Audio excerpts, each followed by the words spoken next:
What's up, everybody? Welcome to another episode of Trucking and Common Sense, right? This episode is going to be called Options, right? So check this. I run this particular lane all the time. South Georgia back up to Atlanta. Tomorrow I'm going to have 2 trucks down in the area. So, of course, and stuff, when you deal with certain brokers and you know that they have certain customers in certain areas, you want to call them back. But some of these people and stuff, they think you don't have any options. The thing about it is, what we should do, we should treat these brokers like they treat us. A broker to you should be like a truck on the road, just like they figure, hey, if you're the carrier, you don't haul this load, they could easily find someone else. So why we don't exercise our options, right? Options give you strength, right? When you have more than one options, you have strength. So just now I'm talking to this lady, this one particular brokerage firm that I deal with. And again, not to be so, I don't know what's the word, but, Willow, what you think the word is and stuff? Where they're way across the waters, they're using Magic Jacks and voice over IP, and they're acting like they're brokerage companies right here in Michigan or whatever. They got an 810 number. But again, so anyway, they're the brokerage. At the end of the day, as long as they pay me my money, I don't care where they're based at, right? That's the way of the world right now with technology. So anyway, another person within their company, I've pulled several loads. When they get my MC number, they pull it up. They say, "Oh yeah, I see you set up with us." Yes. Now she's trying to offer me, let's say for the sake of math, $400. I said, "Ma'am, you see my history with you guys, right? I've pulled these loads, the same loads right here, which I've pulled for other brokers." The same company going to the same receiver. This other broker pays me $5, right? They want to pay me $400. Then she comes back and talk about, well, 4.25 is the best you can do. But yet, for someone else within the same company, they see my history with them, and I've done $450. Now, the only reason why I entertain that because tomorrow I'm going to have 2 trucks in the same area, and I already sent them an email or whatever. But they want to play hardball. So she want to come back and tell me that's her regular lane, and she run this lane all the time. I said, well, that's my regular lane. I run this lane all the time too. So why do you think I have a history with y'all? Why do you think I have a history with other brokers? See, that's where you have options at. It's time for you guys to realize, dispatchers and carriers and stuff, it's time for y'all to realize that you too have options, brother, sister, whatever you are, small truck owner like myself. Right? You have options, but the more you let these people realize and manipulate you with the fact of, oh, they had 4 of these lanes. Oh, and that's another verbiage, right? They're going to tell you, oh, well, we had 4 and we only have 1 left. They could have 10 loads right there. They use the same hustle game on y'all.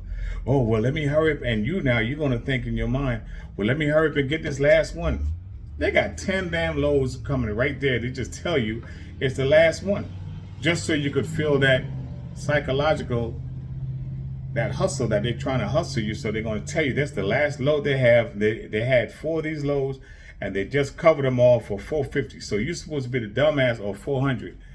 So you're supposed to be the dumbass now that comes and say, well, damn, let me hurry up and get this one. And since everybody else did that for $400, I'm going to run ahead and do it for $400 too. So if you see 4 dumbasses ahead of you fall off the damn bridge ahead of you, are you going to be the 5th dumbass? You're going to be like, yes, sir, boss. Eyes are coming. Eyes are going to run out the road and let me falls off the bridge like the other 4 dumbasses ahead of me.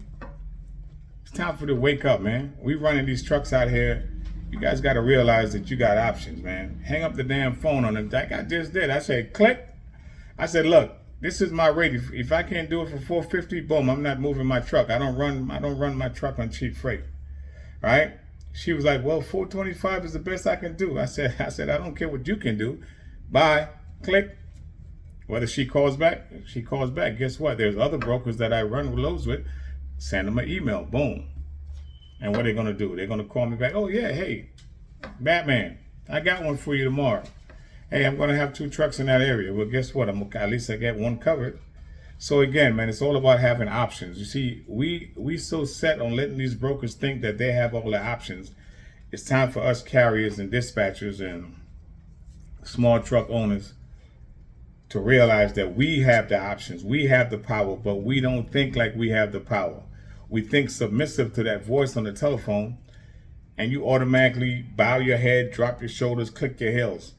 That submissive juice is not something in my DNA. I don't know. I got a different DNA, right? In my DNA, grab your nuts and let your balls drag, point blank. If I don't get it with you, I'm gonna get it with someone else. I'm not running my freight for cheap. I'm not running my truck on cheap freight. Diesel don't give me a break. And my insurance don't give me a break. My wear and tear on my trucks don't give me a break. So again, exercise your options, truck owners, your carriers, and your dispatchers. Stop thinking that these brokers, if you look out your window right now and you see 18-wheelers on the road, that's what you should look at as a broker to you. Options. If this one don't give it to you what you want, hang up the phone, the other one will. And until we start thinking alike, we will never realize the power that we have, right? Similar thought process. That's what we need to think, right? Dry van freight need to be at least 4.25 a mile. 4.25 a mile, nothing less, right? If you could get more, get your hustle on, right? Stop running cheap freight and stop thinking we all need to be united. We don't need to be united and form no union and stuff. This unionization shit is for the weak at heart that needs someone to always back them or whatever. All we need to think is similar thought process. There will never be a union in trucking, right? America is capitalism, right? But at the end of the day, if we all think alike, we hustle alike, we could all win alike, all right? So until the next episode, exercise your options. Batman out.